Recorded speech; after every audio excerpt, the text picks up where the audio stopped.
the magic of Jurassic Park with John Williams' iconic score, played by the National Symphony Orchestra.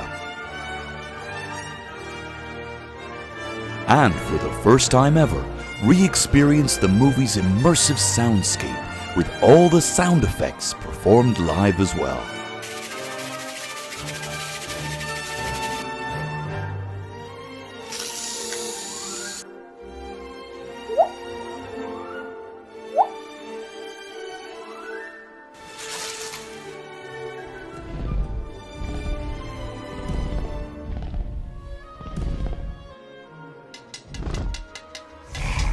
Slapped it on a plastic lunchbox, and now you're selling it. You're selling. Well, return to Jurassic Park and see Spielberg's masterpiece with live sound, along with the inferior sequels Jurassic Park 2 and Jurassic Park 3.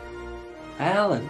Steven Spielberg's Jurassic Park with live music and sound effects at the National Concert Hall. And coming soon, John Boorman's Deliverance with live music and sound performed only at the National Concert Hall.